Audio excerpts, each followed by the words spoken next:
So guys, again back with the Big Boss topic. Bigg Boss topic ഇങ്ങനെ daily വന്നുകൊണ്ട് നിൽക്കുകയാണ്. ഞാനിപ്പം കണ്ടൊരു കാര്യമാണ്, നമ്മൾ പണ്ട് കണ്ട കുറേ വീഡിയോസ് കാര്യങ്ങളൊന്നും എൻ്റെ യൂട്യൂബിൻ്റെ മുമ്പിൽ പോലും വരുന്നില്ല. Full Bigg Boss Bigg Boss Bigg Boss ആണ്. ഇന്നത്തെ ബിഗ് ബോസിൽ എനിക്ക് മെയിനായിട്ട് നിങ്ങളൊരു സാധനം കേൾപ്പിക്കാനുണ്ട്. സോ അതിൽ നിന്ന് തന്നെ നമുക്ക് വീഡിയോ സ്റ്റാർട്ട് ചെയ്യാം. So let start.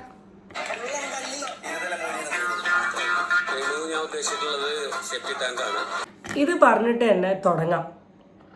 രേണുവിന് ഞാൻ ഉദ്ദേശിച്ചത് സെപ്റ്റി ടാങ്കാണ്. ഇത്രയും വൃത്തികെട്ട ഒരുത്തനെ ഞാൻ എൻ്റെ ജീവിതത്തിൽ കണ്ടിട്ടില്ല. രേണു സുധിയായി ബന്ധപ്പെട്ടിട്ട് ഞാൻ ഒരുപാട് വീഡിയോസ് ഞാൻ ചെയ്തിട്ടുണ്ട്. അതിൻ്റെ താഴെ ഒരുപാട് പോസിറ്റീവ് കമൻസും ഒരുപാട് നെഗറ്റീവ് കമൻസും വന്നിട്ടുണ്ട്. ഞാൻ രേണു സുധി എന്ന് പറയുന്ന വ്യക്തിയെ ബോഡി ഷെയിം ചെയ്യുന്ന രീതിയിലോ ഒന്നും ഞാൻ ഒരു കാര്യവും പറഞ്ഞിട്ടില്ല. ആൾ പറഞ്ഞ ഡയലോഗുകളോ അല്ലെ ആൾ ചെയ്ത പ്രവൃത്തിയെക്കുറിച്ചിട്ടുള്ള എൻ്റെ ഒപ്പീനിയൻ മാത്രമേ പറഞ്ഞിട്ടുള്ളൂ. ഇപ്പം ചിലപ്പോൾ ഞാൻ ഈ വീഡിയോയിൽ പറയുന്നത് കേൾക്കുമ്പോൾ നിങ്ങളെല്ലാവരും കരുതും, ഓ ഇവളിപ്പം കളം മാറി രേണു സുധീനെ സൈഡിലോട്ടായോ എന്ന് ചോദിച്ചാൽ അങ്ങനെയല്ല. പക്ഷേ ഇതൊരിക്കലും അക്സെപ്റ്റ് ചെയ്യാൻ പറ്റുന്ന ഒരു കാര്യമല്ല. എന്ത് വൃത്തികെട്ടൊരു സ്റ്റേറ്റ്മെൻ്റ് ആണ് അവർ പറഞ്ഞത്. രേണു സുധീൻ്റെ മുഖത്ത് നോക്കി സെപ്റ്റി ടാങ്ക് എന്ന് വിളിച്ചു. ഇവൻ്റെയൊക്കെ മുഖത്ത് നോക്കി എന്താ വിളിക്കേണ്ടത്?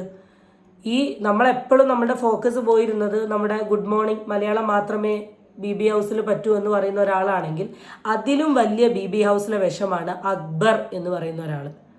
വളരെ ടോക്സിക് ആയിട്ടുള്ളൊരു മനുഷ്യൻ. ഇത് മാത്രമല്ല, എന്തൊക്കെ വൃത്തികെട്ട കാര്യങ്ങൾ അക്ബർ പറയുന്നുണ്ട് BB ഹൗസിൽ നിങ്ങൾക്കറിയോ?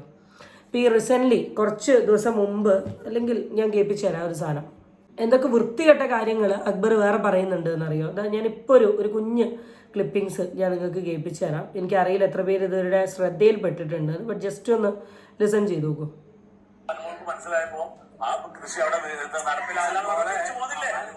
അതേപോലെ ജനങ്ങൾ തിരിച്ചറിയുന്ന ദിവസം വരും. അനുമോട് ഇതാന്ന് പറഞ്ഞപ്പോ കൊണ്ടു, അനുമോട് ഇതാന്ന് പറഞ്ഞപ്പോഴേ കൊണ്ടു. ഇവിടെ പറഞ്ഞ എന്താ അറിയോ? അനുമോള് അക്ബറിന് വെറും ഇതാണ്. അതിൻ്റെ അർത്ഥം ഞാൻ പറയാണ്ട് എൻ്റെ വീഡിയോ കാണുന്ന ആളറിയോ? അത്രയ്ക്ക് വൃത്തികെട്ട രീതിയിലാണ് അക്ബർ എന്ന് പറയുന്ന ഒരു വ്യക്തി നമ്മുടെ ബിഗ് ബോസ് ഹൗസിൽ നിൽക്കുന്നത്. വളരെ മോശമായ രീതിയിൽ അവിടെയുള്ള പെണ്ണുങ്ങളുടെ നേരെ വളരെ വൃത്തികെട്ട സ്റ്റേറ്റ്മെൻറ്റ്, വൃത്തികെട്ട ഡയലോഗ്, വൃത്തികെട്ട ഭാഷ ഉപയോഗിക്കുന്ന ഒരാളാണ്. എന്ത് സോഷ്യൽ മെസ്സേജാണ് ഈ പെർട്ടിക്കുലർ വ്യക്തി ബിഗ് ബോസിൽ നിന്നുകൊണ്ട് വ്യൂവേഴ്സിന് കൊടുക്കുന്നത്? നിങ്ങളെല്ലാവരും പറയുന്ന, അല്ലെങ്കിൽ വീഡിയോ കാണുന്ന, അല്ലെങ്കിൽ ബിഗ് ബോസ് തന്നെ പറയുന്നതാണ് മലയാളി പ്രേക്ഷകർ, കേരളീയ സംസ്കാരം. ഇതാണോ കേരളീയ സംസ്കാരം? ഇതാണോ കേരളത്തിൻ്റെ സംസ്കാരം? ഇങ്ങനെ ഒരു പെണ്ണിനെ മുഖത്ത് നോക്കി വിളിക്കാൻ എവിടെ നിന്നാണ് ഇവന് അധികാരം കിട്ടിയിട്ടുള്ളത്? മസ്റ്റായിട്ടും ലാലേട്ടൻ ഞായറാഴ്ച വരുന്ന സമയത്ത്, അല്ലെങ്കിൽ ശനി ഞായർ ദിവസങ്ങളിൽ ഇത് എടുത്ത് പറഞ്ഞ് പറ്റുമെങ്കിൽ ആ സെക്കൻഡ് തന്നെ ഈ പർട്ടിക്കുലർ വ്യക്തിനെ ഇറക്കി വിടണം. ക്വാളിറ്റേറ്റീവ് ആയിട്ടുള്ള പീപ്പിൾ ഉള്ള സമയത്താണ് ഈ പ്രോഗ്രാം കാണാൻ തന്നെ ആൾക്കാർക്ക് തോന്നുക. ഈ കുറേ കാരണങ്ങളാൽ ഇന്നും നാളെയും മെഞ്ഞാന്നും അതിൻ്റെ തലേന്നും ഒക്കെ ഒരുപാട് തരത്തിലുള്ള ഫിസിക്കൽ അസോൾട്ടും മെൻ്റലി പറയുന്ന കാര്യങ്ങളും, ഈവൻ ഞാൻ ഒരു വീഡിയോ കാണിച്ചു തരാം. ഈ അക്ബറിൻ്റെ തന്നെ വൈഫ് ഇട്ടിട്ടുള്ള ഒരു ട്രോൾ വീഡിയോ ആണ്. എനിക്ക് തോന്നുന്നു നിങ്ങൾ എല്ലാവരും കണ്ടിട്ടുണ്ടാവും, എന്നാലും ഞാൻ കാണിച്ചു തരാം.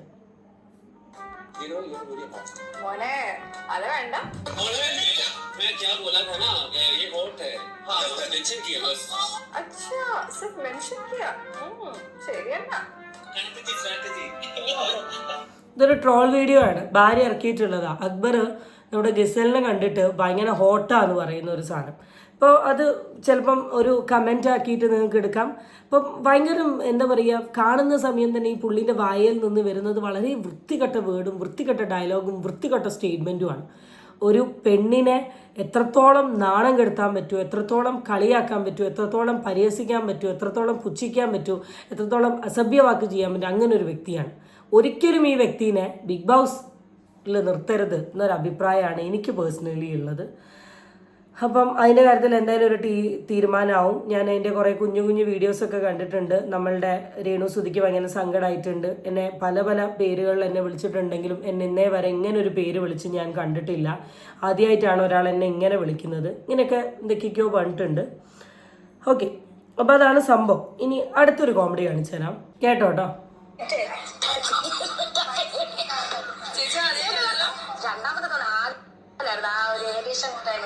അത് പക്ഷെ എല്ലാരും ഉണ്ടായിരുന്നില്ല, കൂട്ടുകാരൊക്കെ. ഞാനിങ്ങനെ അയ്യോ ഇതങ്ങനെ പറയാൻ പറ്റത്തില്ലല്ലോ.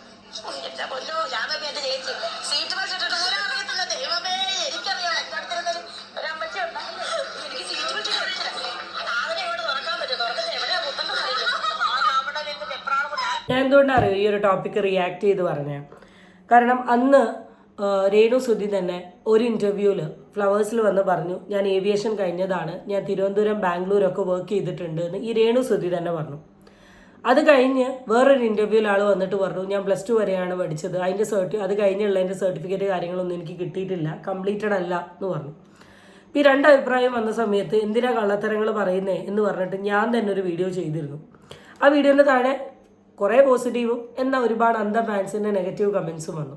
അപ്പം ഞാനത് ആലോചിക്കുന്നു, ഏവിയേഷൻ പഠിച്ച ഒരാൾക്ക് ഈ പ്ലെയിനിലെ സീറ്റ് ബെൽറ്റ് ഇടാൻ അറിയില്ല എന്ന് പറയുന്നതിനെ എങ്ങനെയാണ് നിങ്ങൾ ന്യായീകരിക്കാൻ പോകുന്നത്? എങ്ങനെയാണ് ന്യായീകരിക്കാൻ പോകുന്നത്? രേണു സുധി ആ പ്ലാറ്റ്ഫോമിൽ വിളിച്ചു പറഞ്ഞിട്ടുള്ളൊരു കാര്യമാണ്. അപ്പം അതിൽ നിന്ന് തന്നെ മനസ്സിലായില്ല അവർ പറയുന്ന പല കാര്യങ്ങളും കള്ളത്തരാണ്. വീണ്ടും ഞാൻ പറയാം, ഞാൻ രേണു സുധി എന്ന് പറയുന്ന ഒരു വ്യക്തിനെ പേഴ്സണലി ടാർഗറ്റ് ചെയ്യാനോ അല്ലെ പേഴ്സണലി ആളെ ഹറാസ് ചെയ്യാൻ വേണ്ടിയിട്ടോ ചെയ്യുന്നൊരു വീഡിയോ അല്ല. അവരുടെ മോശം ചെയ്ത നേരത്തെ പ്രവൃത്തിനെ ഞാൻ കുറ്റം പറഞ്ഞിട്ടുണ്ട്. പക്ഷെ അവർ ഈ പറയുന്ന ഇങ്ങനത്തെ ഓരോ നുണകളും കള്ളത്തരങ്ങളും ഒക്കെയാണ് നമ്മൾ എടുത്തു പറയുന്നത്. ഈ അടുത്തൊരു ഇൻ്റർവ്യൂ വന്നിരുന്നു രേണു സുധിയായി ബന്ധപ്പെട്ട് 4000 രൂപ വാങ്ങി തിരിച്ചു തന്നില്ല എന്നൊക്കെ പറഞ്ഞിട്ട് ആളിപ്പോൾ ഇൻ്റർവ്യൂവിൽ പറയുന്ന ഒരു അടുത്ത കാര്യം ഉണ്ടാവും, കേട്ടു നിങ്ങൾ. അതെ, പിന്നെ സ്വന്തം പെങ്ങളെ ഫോൺ കൊടുത്തിട്ട് അവിടെ നിന്ന് കമ്മീഷൻ അടിച്ചാലാണ് വേണം. സ്വന്തം അല്ല ടെക്നീഷ്യൻ അങ്ങനെ ആ ചേച്ചിന്റെ. ഇതൊക്കെ കേൾക്കുമ്പോൾ പിന്നെ നമ്മൾ എന്താ പറയണ്ടേ?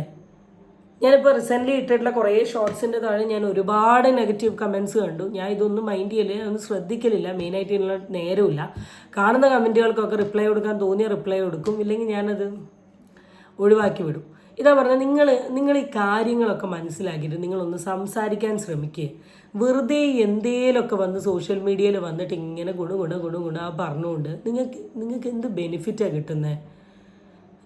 വീണ്ടും എൻ്റെ വീഡിയോസ് നിങ്ങൾ കണ്ടിട്ടുണ്ടോ എന്ന് എനിക്കറിയില്ല. ഞാൻ വളരെ വ്യക്തമായ ഒരു ടോപ്പിക്കിനെ കുറിച്ച് പഠിച്ച് മനസ്സിലാക്കിയതിന് ശേഷം മാത്രമേ ഞാനൊരു വീഡിയോ ഇടലുള്ളൂ. അല്ലാണ്ട് വെറുതെ ഒരു വീഡിയോ ഇടലില്ല.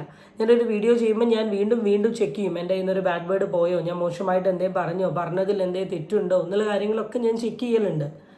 അപ്പം ഇവിടെ ഈ പെർട്ടിക്കുലർ വ്യക്തിനെ കുറിച്ചിട്ട് ഈ ഡെയിലി വരുന്ന ഇൻ്റർവ്യൂസും ആൾ പറയുന്ന കാര്യങ്ങളൊക്കെയാണ് നമ്മൾ വന്ന് പറയുന്നത്.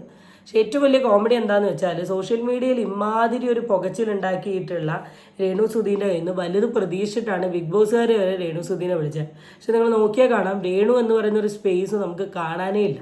അങ്ങനെ ഒരു വ്യക്തിനെ ആ ഏരിയയിൽ കാണാൻ പോലും ഇല്ല.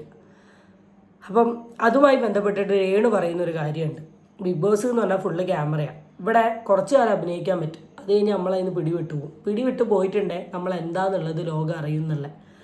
കേട്ടോളൂ.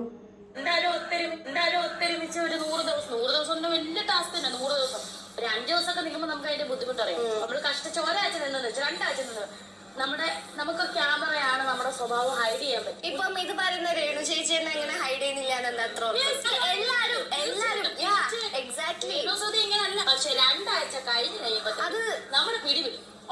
ഞാനിങ്ങനെ ചേച്ചിക്ക് അതൊക്കെ നന്നാക്കാൻ വേണ്ടിയിട്ടുള്ള ഒരു അവസരമാണിത്. രേണു സുധി എന്താണെന്ന് റിയൽ രേണു സുധി എന്താണെന്ന്